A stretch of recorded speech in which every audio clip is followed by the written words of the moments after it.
Kita akan masuk ke pembacaan firman. Sebelumnya, Ibu Santi Simanjuntak akan memimpin kita dalam doa. Dipersilakan, Ibu Santi. Ya. Baik, mari kita berdoa. Tuhan Yesus, Suaranya kecil.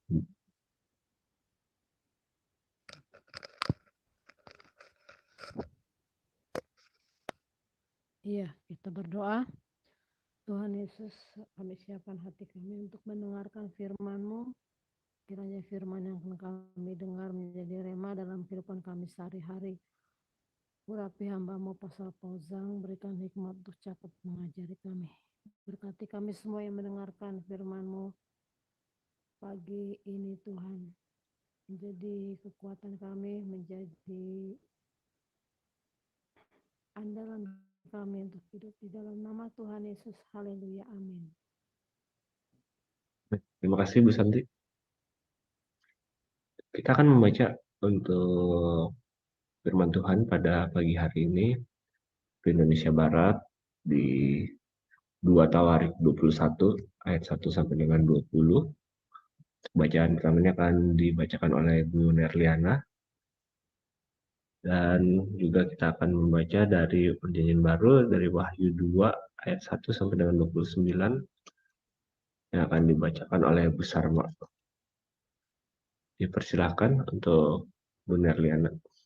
Baik, terima kasih Pak Abraham. Shalom Pak Abraham. Shalom Pastor Paul, Bu Ana, Wisely. Shalom Bapak Ibu semua yang ada di Zoom dan di YouTube. Dan shalom untuk saudara kami yang menonton kembali siaran kita ini. Puji Tuhan. Kembali kita membaca firman Tuhan dari kitab 2 Tawarik 21 ayat 1 sampai 20. Demikian firman Tuhan.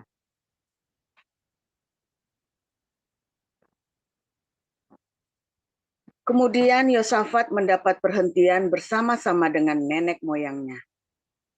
Dan ia dikuburkan di samping nenek moyangnya di kota Daud. Maka Yoram, anaknya, menjadi raja menggantikan dia. Saudara-saudaranya, anak-anak Yosafat ialah Azaria, Yehiel, Zakaria, Azariahu, Mikael, dan Sefaja. Mereka semua anak-anak Yosafat, Raja Israel. Ayahnya memberikan kepada mereka banyak pemberian, berupa emas dan perak, dan barang-barang berharga. Juga kota-kota berkubu di Yehuda.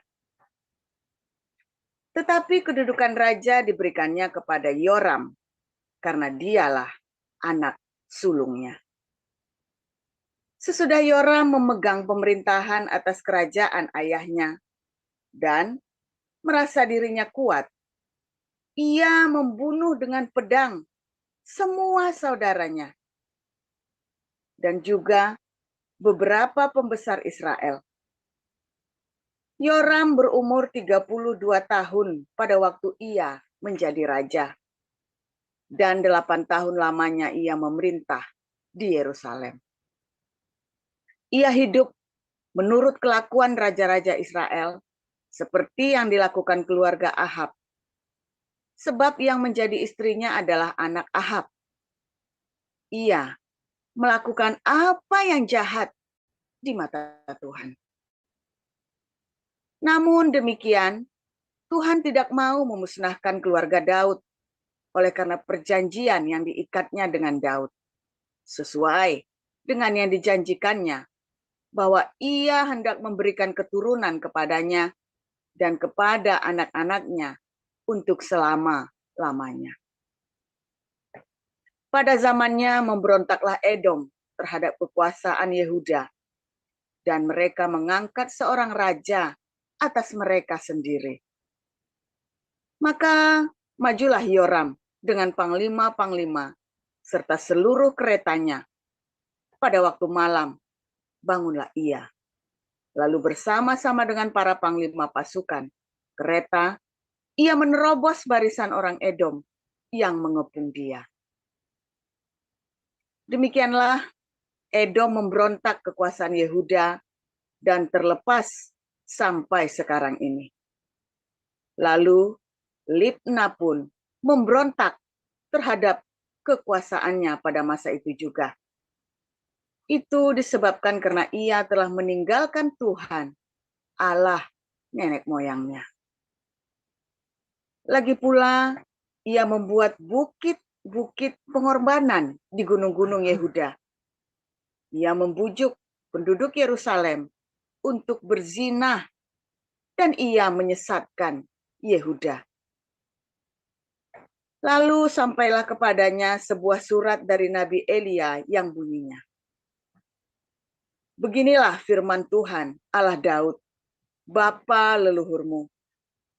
Karena engkau tidak hidup mengikuti jejak Yosafat ayahmu dan Asa raja Yehuda, melainkan hidup menurut kelakuan raja-raja Israel dan membujuk Yehuda dan penduduk-penduduk Yerusalem untuk berzinah, sama seperti yang dilakukan keluarga Ahab, dan juga karena engkau telah membunuh saudara-saudaramu, seluruh keluarga ayahmu yang lebih baik daripadamu, maka Tuhan akan mendatangkan tulah besar atas rakyatmu, anak-anakmu, istri-istrimu, dan atas semua harta milikmu. Dan engkau sendiri akan menderita penyakit yang dahsyat, suatu penyakit usus, hingga selang beberapa waktu ususmu keluar oleh karena penyakit itu. Lalu Tuhan menggerakkan hati orang Filistin dan orang Arab yang tinggal berdekatan dengan orang Ethiopia untuk melawan Yoram. Maka mereka maju melawan Yehuda, memasukinya, dan mengangkut segala harta milik yang terdapat di dalam istana raja sebagai jarahan, juga anak-anak dan istrinya, sehingga tidak ada seorang anak yang tinggal padanya, kecuali Yoahas, anaknya yang bungsu. Sesudah semuanya ini, Tuhan menulahinya dengan penyakit usus yang tidak dapat sembuh. Beberapa waktu berselang, kira-kira sesudah lewat 2 tahun, keluarlah ususnya karena penyakitnya itu. Lalu ia mati dengan penderitaan yang hebat. Rakyatnya tidak menyalakan api baginya, seperti yang diperbuat mereka bagi nenek moyangnya. Ia berumur 32 tahun pada waktu ia menjadi raja, dan 8 tahun lamanya ia memerintah di Yerusalem. Ia meninggal dengan tidak dicintai orang. Ia dikuburkan di kota Daud, tetapi tidak di dalam pekuburan raja-raja. Demikian. Terima kasih, Bu Darliana. Selanjutnya untuk Wahyu 2 akan dibacakan oleh Bu Sarma. Dipersilakan Bu Sarma. Baik, saya akan membacakan kebenaran firman Tuhan yang terambil dari Wahyu 2. Tuliskanlah kepada malaikat jemaat di Efesus, inilah firman dari Dia yang memegang ketujuh bintang itu di tangan kanannya dan berjalan di antara ketujuh kaki di tangan emas itu. Kaki dian di emas itu. Aku tahu segala pekerjaanmu, baik jeripayahmu maupun ketekunanmu. Aku tahu bahwa engkau tidak dapat sabar terhadap orang-orang jahat, bahwa engkau telah mencobai mereka yang menyebut dirinya rasul, tetapi yang sebenarnya tidak demikian, bahwa engkau telah mendapati mereka pendusta, dan engkau tetap sabar dan menderita oleh karena namaku, dan engkau tidak mengenal lelah. Namun demikian aku mencela engkau, karena engkau telah meninggalkan kasihmu yang semula. Sebab itu ingatlah betapa dalamnya engkau telah jatuh. Bertobatlah dan lakukanlah lagi apa yang semula engkau lakukan. Ketidak demikian, Aku akan datang kepadamu dan aku akan mengambil kaki dianmu dari tempatnya jikalau engkau tidak bertobat. Tapi ini yang ada padamu, yaitu engkau membenci segala perbuatan pengikut-pengikut Nikolaus, yang juga kubenci. Siapa bertelinga, hendaklah ia mendengarkan apa yang dikatakan Roh kepada jemaat-jemaat. Barang siapa menang, dia akan kuberi makan dari pohon kehidupan yang ada di taman Firdaus Allah. Dan tuliskanlah kepada malaikat jemaat di Smyrna, inilah firman dari yang awal dan yang akhir, yang telah mati dan hidup kembali. Aku tahu kesusahanmu dan kemiskinanmu, namun engkau kaya, dan fitnah mereka yang menyebut dirinya orang Yahudi, tetapi yang sebenarnya tidak demikian. Sebaliknya mereka adalah jemaah iblis. Jangan takut terhadap apa yang harus engkau derita. Sesungguhnya iblis akan melemparkan beberapa orang dari antaramu ke dalam penjara, supaya kamu dicobai dan kamu akan beroleh kesusahan selama 10 hari. Hendaklah engkau setia sampai mati, dan aku akan mengaruniakan kepadamu mahkota kehidupan. Siapa bertelinga, hendaklah ia mendengarkan apa yang dikatakan Roh kepada jemaat-jemaat. Barang siapa menang, ia tidak akan menderita apa-apa oleh kematian yang kedua. Dan tuliskanlah kepada malaikat jemaat di Pergamus, inilah firman Dia yang memakai pedang yang tajam dan bermata dua. Aku tahu di mana engkau diam, yaitu di sana, di tempat tahta iblis, dan engkau berpegang kepada namaku, dan engkau tidak menyangkal imanmu kepadaku, juga tidak pada zaman Antipas, saksiku, yang setia kepadaku, yang dibunuh di hadapan kamu, di mana iblis diam. Tapi aku mempunyai beberapa keberatan terhadap engkau. Di antaramu ada beberapa orang yang menganut ajaran Bileam, yang memberi nasihat kepada Balak untuk menyesatkan orang Israel, supaya mereka makan persembahan berhala dan berbuat zina. Demikian juga ada padamu orang-orang yang berpegang kepada ajaran pengikut Nikolaus. Sebab itu bertobatlah. Jika tidak demikian, aku akan segera datang kepadamu dan aku akan memerangi mereka dengan pedang yang di mulutku ini. Siapa bertelinga, hendaklah ia mendengarkan apa yang dikatakan Roh kepada jemaat-jemaat. Barang siapa menang, kepadanya akan kuberikan dari mana yang tersembunyi, dan aku akan mengaruniakan kepadanya batu putih, yang di atasnya tertulis nama baru, yang tidak diketahui oleh siapapun, selain oleh yang menerimanya. Dan tuliskanlah kepada malaikat jemaat di Tiatira, inilah firman anak Allah, yang matanya bagaikan nyala api dan kakinya bagaikan tembaga. Aku tahu segala pekerjaanmu, baik kasihmu maupun imanmu, baik pelayananmu maupun ketekunanmu. Aku tahu bahwa pekerjaanmu yang terakhir lebih banyak daripada yang pertama. Tapi aku mencela engkau, karena engkau membiarkan wanita Izebel yang menyebut dirinya Nabiah, mengajar dan menyesatkan hamba-hambaku, supaya berbuat jinah dan makan persembahan-persembahan berhala.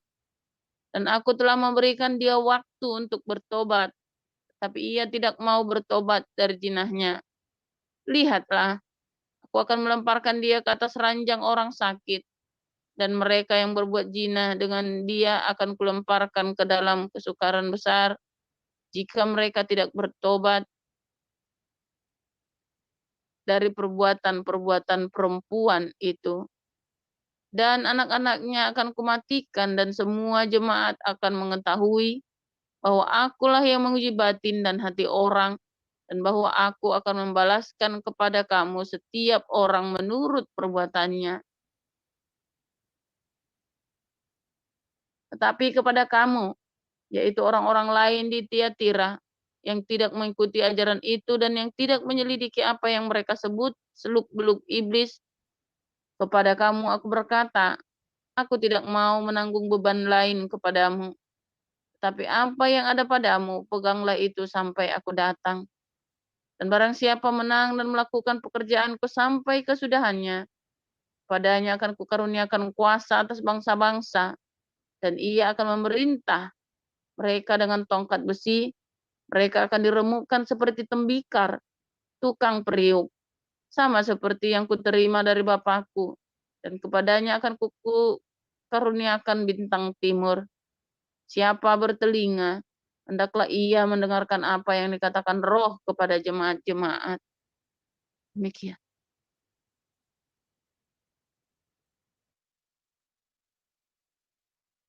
Terima kasih besar Pak. Kita akan mendengarkan renungan pada pagi hari ini dengan judul Yoram, Kerasukan Roh Isabel. Silakan Pastor Paul. Shalom semua, tolong tampilkan Wahyu 2 ayat 20 tadi. Wahyu 2 ayat 20.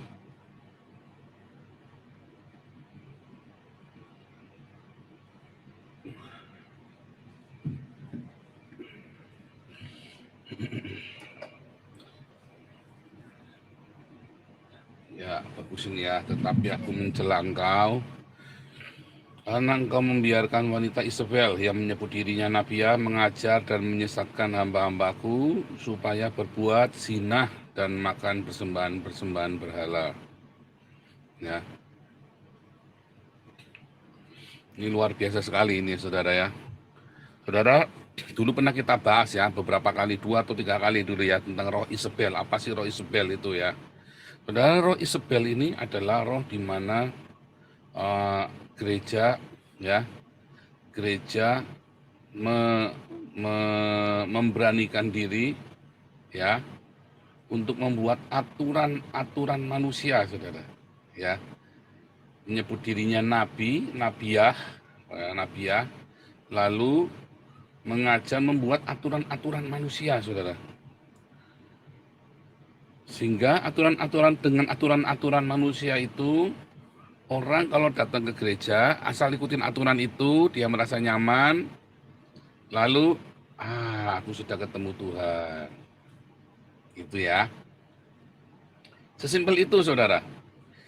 Orang dari rumah datang dengan dosanya, lalu datang ke gereja. Yang penting dia sudah selesaikan aturan-aturan di gereja, ritualnya, atau suruhan dari pendetanya. Yang penting kamu sudah melakukan ini, aku sudah ketemu Tuhan. Terus Anda pulang merasa Anda sudah beribadah, ya. Nah, nanti ujung-ujungnya, ya, Anda akan diketemukan dengan Tuhan yang lain. Karena kata zina tadi 2 kali disebut ya. Kata berzina dalam 2 Tawarik 20 disebut 2 kali. Pertama disebut bahwa Yoram membuat bukit-bukit pengorbanan dan mengajak malah orang Israel berzina. Lalu Nabi Elia nulis surat lagi, kamu ini membunuh anak-anak bapakmu dan membunuh saudara-saudaramu dan mengajak orang Yehuda untuk berzina. Ya, berzina itu kalau Anda lihat komentarinya semua rata-rata mengatakan bahwa yang dimaksud berzina itu adalah benar-benar perzinahan, karena bukit pengorbanan itu kan cerita tentang perzinahan. Ya, bukit pengorbanan itu kemarin kita belajar itu tentang memang percabulan atas nama agama, ya. Tetapi juga di situ tentang perzinahan rohani karena diajak menyembah dewa lain, saudara ya. Sengaja. Apalagi karena dikatakan di situ dia istrinya dia itu anaknya Ahab, anaknya Isabel, saudara. Ya. Wah, itu mengerikan sekali, saudara ya.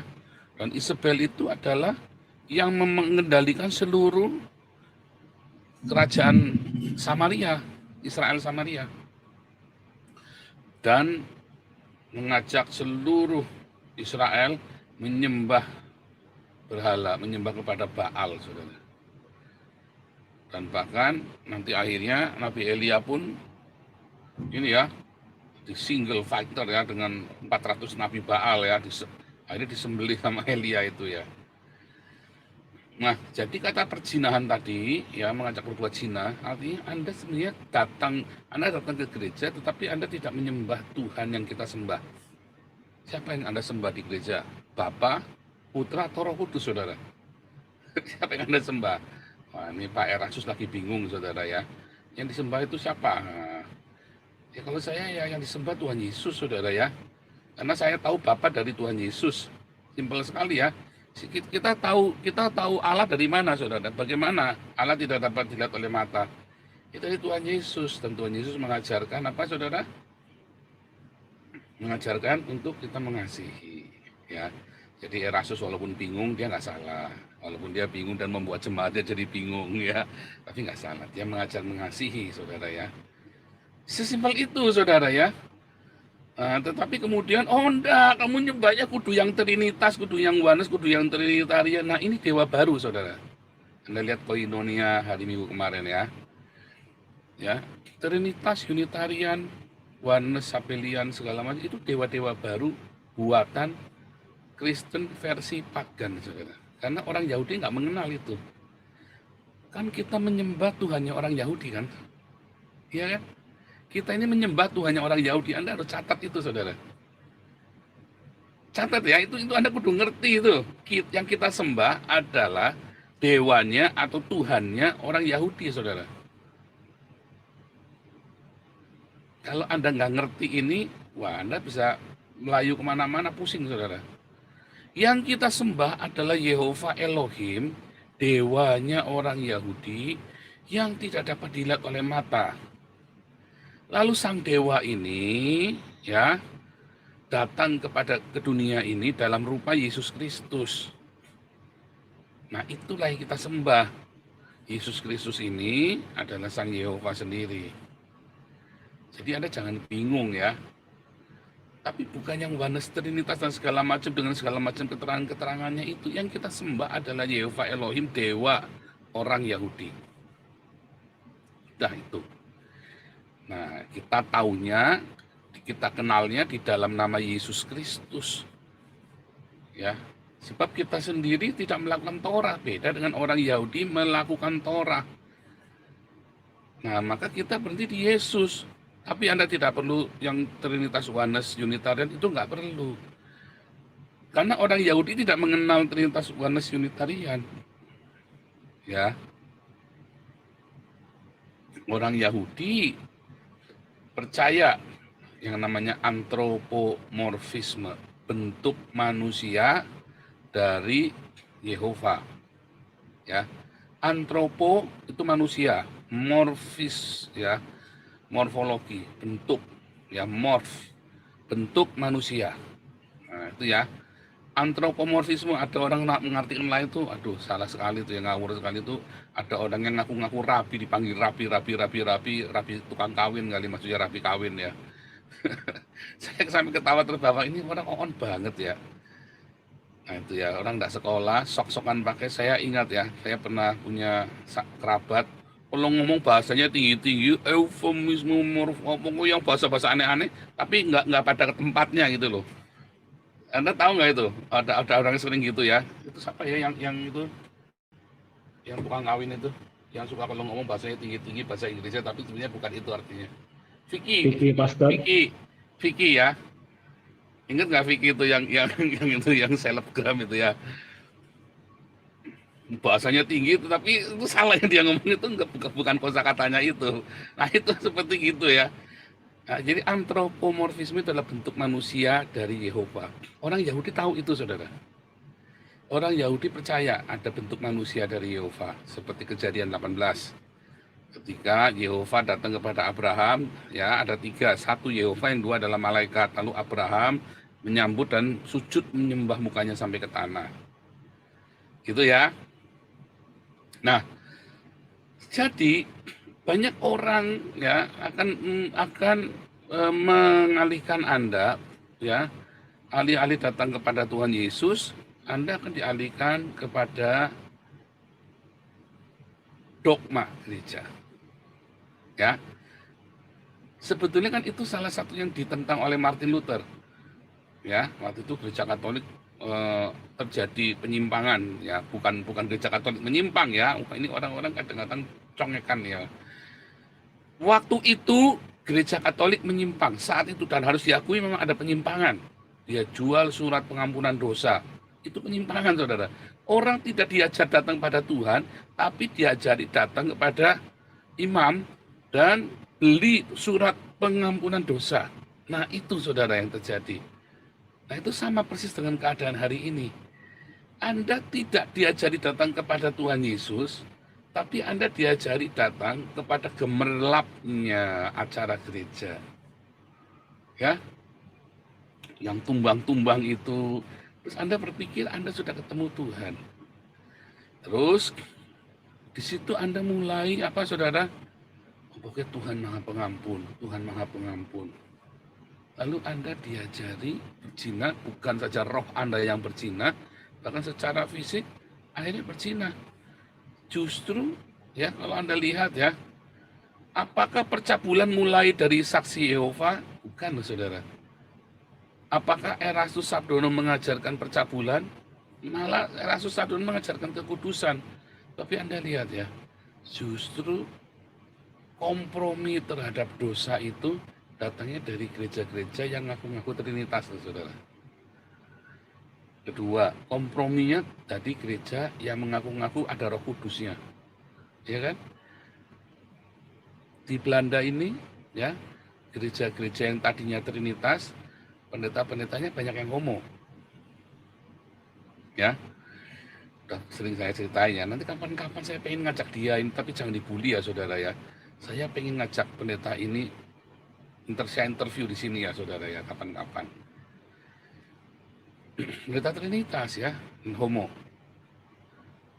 Sama ya, gereja-gereja karismatik mengajarkan kamu bikin dosa enggak apa-apa, nanti diampuni. Sehingga para pendetanya secara tidak tahu malu ya jadi homoseksual, saudara ya. Di Indonesia sudah 2 ya, dari gereja karismatik yang homo ya. Pendeta terkenal sekali, saudara ya, terkenal sekali. Berzina, wah ya bolak-balik banyak, saudara. Dan harusnya dipecat ya. Wah, kalau harusnya malah dihukum mati, dirajam pakai batu, saudara. Kalau dia kan penganut perpuluhan kan, penganut Torah kan, harusnya dirajam pakai batu, malah ini berzina, saudara. Yang berzina, yang homo kebanyakan juga dari gereja karismatik, saudara ya. Coba Anda lihat ke gereja yang Unitarian atau Saksi Yehova. Oh, saya bukan Unitarian, saya bukan Saksi Yehova ya.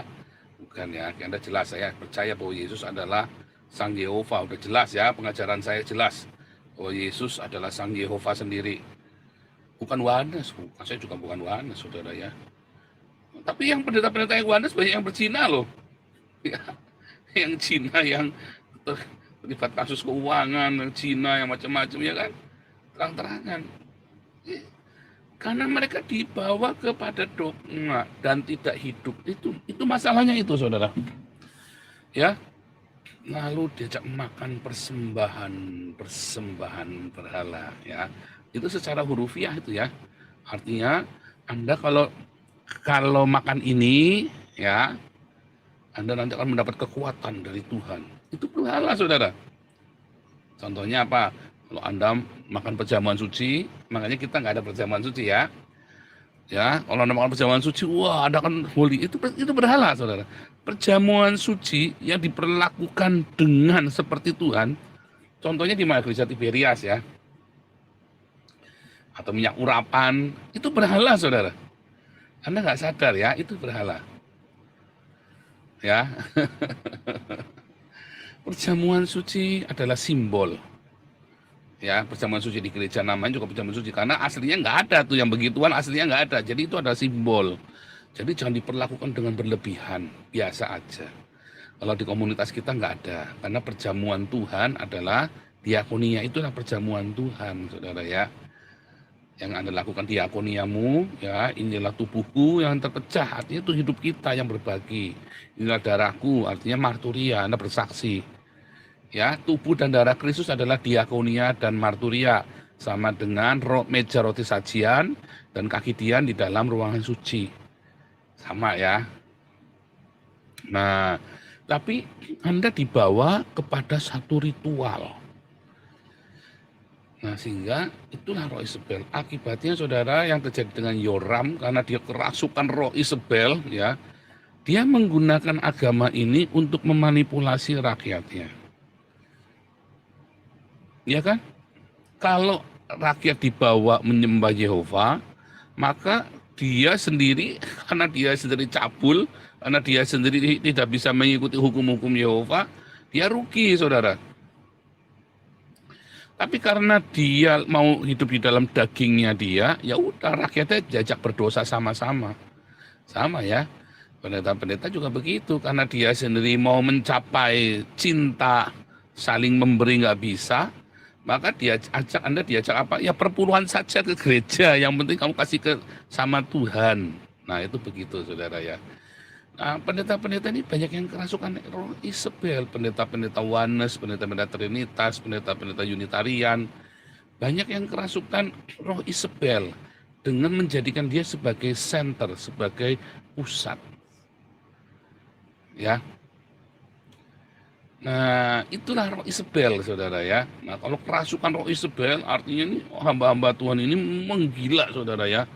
Begitu luar biasanya sampai kalau ada orang yang nasihatin dia, ya, yang terjadi apa? Salibkan, wah, dibacok, saudara. Nah, itu terjadi, saudara ya. Kalau ada pendeta, kalau ada hamba Tuhan yang sedang mengingatkan, ya, kayak saya ini kan sedang mengingatkan, disalib rame-rame, saudara. Malah akan dilempari pakai batu rame-rame oleh para pemuja roh Isabel ini, saudara. Itu beneran, saudara, hati-hati. Saat ini YouTubers banyak gejala-gejala roh Isabel. Dan mereka mengumpulkan uang buat dirinya sendiri, memperkaya diri sendiri. Oh, Anda jangan berpikir mereka itu sedang memberitakan Injil. Enggak, mereka lagi cari uang, saudara. Hati-hati, saudara ya. Mereka lagi cari uang buat dirinya sendiri. Kalau saya hidup dengan mengajar, saudara. Apa itu katanya saweran-saweran, itu kan saya lagi guyonan, saudara, supaya semangat. Kan acara kan kudu digituin biar rame, itu namanya bikin acara. Tapi bukan untuk saya, saweran paling berapa? 400.000. 400.000 potong 30%, cuma tinggal 250.000. Nggak cocok, saudara ya. Itu ya. Tiap malam ditenggoni 4 jam, 3 jam, 250.000, nggak cocok, saudara ya. Sini kerja sejam, ya. Kalau Miracle itu anak saya, kalau kerja di supermarket sejam 10 euro, saudara. Ya, kalau 3 jam 30 euro, saudara ya. 1.600.000 3 jam. Nah, kan begitu, saudara ya. Jadi bukan masalah duitnya. Kalau saweran-saweran itu buat kita seneng-seneng, seru-seru, rame-rame, wah heboh, gitu kan seneng kan, wah yorus kan gitu rame. Itu namanya bikin acara. Tetapi YouTubers ini benar-benar cari duit, saudara. Ya, setelah dia mencaci maki orang yang bukan Trinitas, orang yang bukan Oneness, orang yang bukan Unitarian, atau mereka berdebat satu sama lain, ya, siapa itu? Yang ada yang dedengkot Unitarian itu ya, yang siapa itu wartawan siapa itu ya, yang mulutnya jahat sekali, yang dulu suka menista Islam, kemudian masuk penjara di Bali, digebukin, keluar dari penjara, sekarang dia maki-maki orang Kristen terus, saudara ya. Tadinya dia karena menista Kristen kan nggak di penjara, saudara. Nah itu, saudara ya, mereka semua cari uang, ya, cari popularitas. Itu hati-hati, saudara. Dan banyak yang terkesima. Itulah roh Isabel. Itu kerasukan roh Isabel, saudara, orang-orang ini. Lalu orang ini, kamu salah, kamu dosa, itu sesat, sana sesat. Ini roh Isabel, saudara, yang menghinggapi para YouTubers ini, saudara. Ya, hati-hati. Anda sering-sering dengarkan ajaran mereka, ketularan, saudara. Itu kerasukan ya, spirit. Anda dengarkan ya. Anda nggak setuju, tetapi spiritnya nempel ke Anda itu. Spiritnya itu nempel. Nah, itu hati-hati, saudara ya, saya udah ingatkan. Sebaiknya nggak usah didengerin yang begituan. Karena spiritnya itu, saudara ya. Spiritnya, benar, saudara, spiritnya. Sekali 2 kali Anda dengar, hanya buat ngerti. Tapi begitu Anda sudah tahu, ini spiritnya itu penuh dengan ini ya, penghakiman, menyesatkan, tinggal, saudara, karena nanti Anda ketularan secara nggak sadar ya, karena ambience-nya itu ambience spirit itu kan, Itulah roh Isabel, kerasukan roh Isabel. Ya, nanti jiwa Anda jadi begitu. Tapi kalau Anda masuk dalam komunitas ini, diajari memberi, diajari mengampuni, diajari, udahlah yang penting kita sama-sama percaya Tuhan Yesus. Ya kan, kalau kita bisa bersatu, kenapa? Boleh berdebat dengan keras, tetapi jangan Anda berpikir bahwa Anda yang punya sorga. Ya, berdebatlah dengan keras, tapi jangan berpikir punya sorga, lalu Anda mengkucilkan, wah seakan-akan Anda siapa, mau mengkucilkan saya nggak bisa dikucilkan, saudara. Emang saya ada di Belanda kok, komunitas saya ada di sini. Bahkan gereja Indonesia berusaha mengucilkan saya, ada ya, karena saya kan orang ini dilobi sama wakil duta besar, wakil dubes yang di Belanda. Ya, saya di-ban. Saya nggak merasa dikucilkan, saudara. Dari pertama saya nggak butuh bantuan mereka, sampai sekarang saya juga nggak butuh mereka. Ya, saudara ya.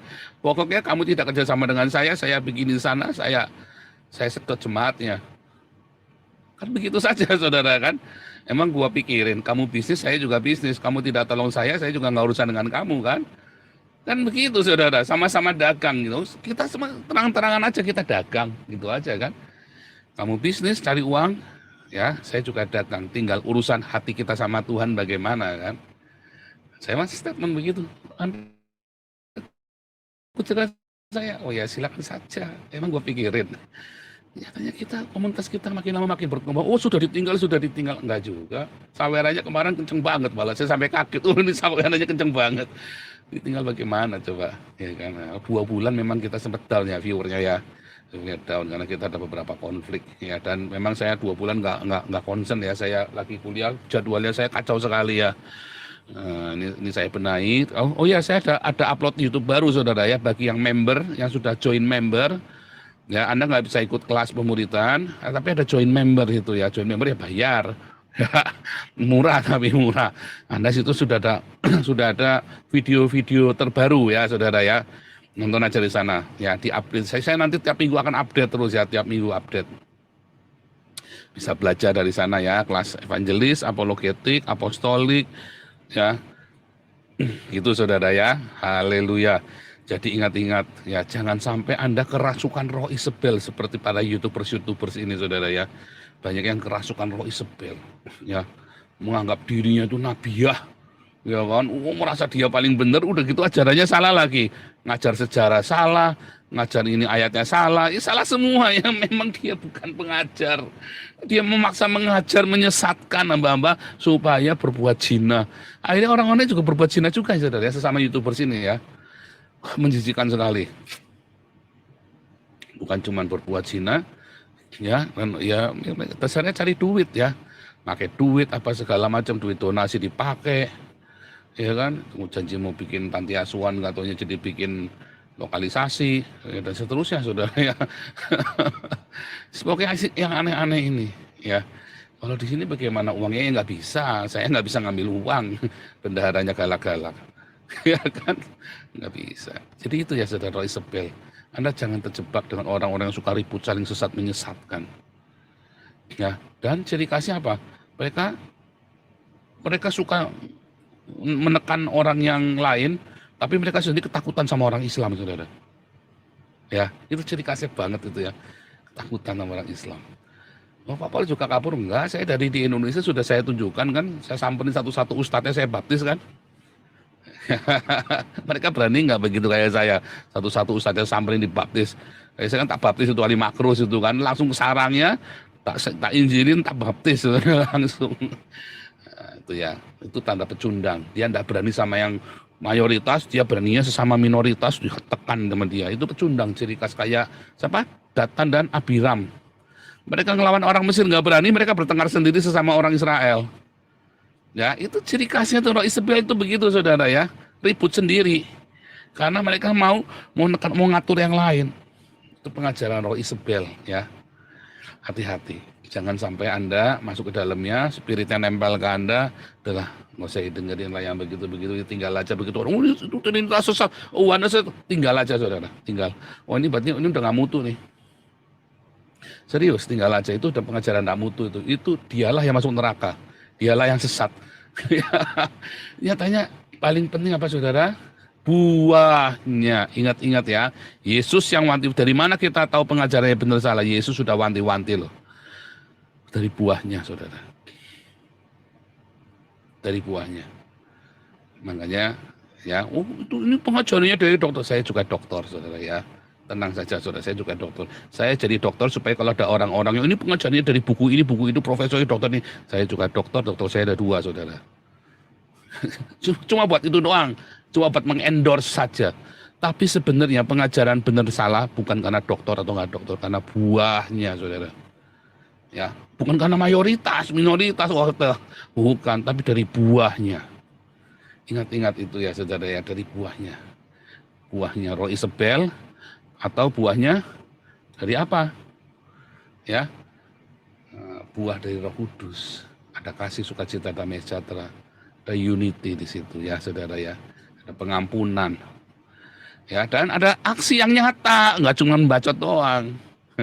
Tuhan Yesus memberkati. Silakan Pak Bram.